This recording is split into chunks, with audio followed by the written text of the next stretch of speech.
গণপ্রতিনিধিত্ব আদেশ যেটা আছে সেইটা অনুযায়ী কোন রাজনৈতিক দলের ছাত্র কোন সংগঠনই থাকতেই পারে না। হঠাৎ করেই কেন যেন মনে হচ্ছে এই ক্যাম্পাসে ছাত্রলীগকে রিপ্লেস করার জন্য আবার সমন্বয়ক লীগের কোনো জন্য আদেশ যেটা আছে সেটার দিকে যদি তাকান খুবই স্পেসিফিক্যালি বলা আছে ছাত্রদের কোন সংগঠন কোন রাজনৈতিক দলে থাকলে তারা নির্বাচন কমিশন কর্তৃক তারা তাদের যে স্বীকৃতি সেটা বাতিল হয়ে যায়। সেম গোজ ফর শিক্ষক রাজনীতি, মানে কেউ যদি চায় যে শিক্ষক লীগ শিক্ষক দল কোন পেশাজীবী দল এগুলো থাকতে পারে না গণপ্রতিনিধিত্ব আদেশের টোটালি বরখেলাপি। তাহলে আমার প্রশ্ন, ক্যাম্পাসে তাহলে ছাত্রলীগ কিভাবে থাকতো, ছাত্রদল কিভাবে থাকতো, ছাত্র শিবির কিভাবে থাকতো? এবং অনেক বাম সংগঠন যারা অনেক ক্ষেত্রে মনে করে ছাত্রদল রাজনৈতিক ছাত্রলীগ রাজনৈতিক, কিন্তু ক্যাম্পাসে অনেক ক্ষেত্রে অরাজনৈতিকতার ঝান্ডাবাহী দল হলো একমাত্র বাংলাদেশ।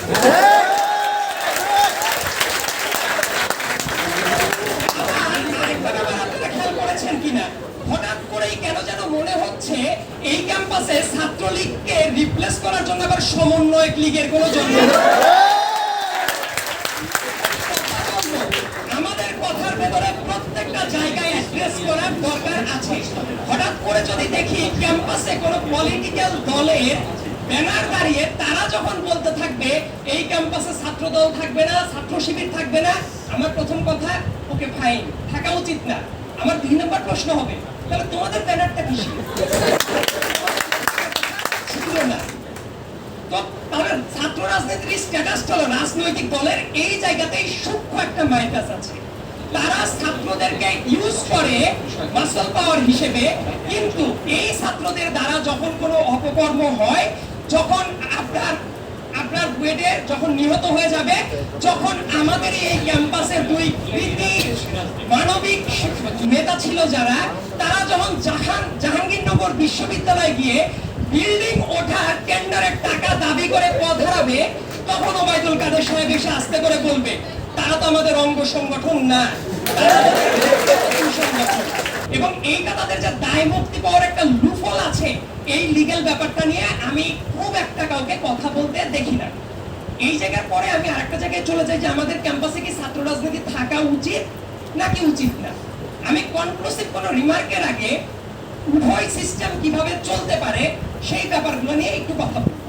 তবে ছাত্র রাজনীতি থাক অথবা না থাক, সবার আগে যেটা জরুরি ডাকসু ইলেকশন এবং হল সংসদ নির্বাচন।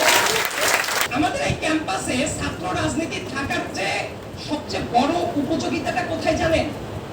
ছাত্র রাজনীতি লেজুর ভিত্তিক কথা অনেকে বলে, আমি আসলে এই ঢাক ঢাক গুড়গুড় কথায় বিশ্বাস করি না।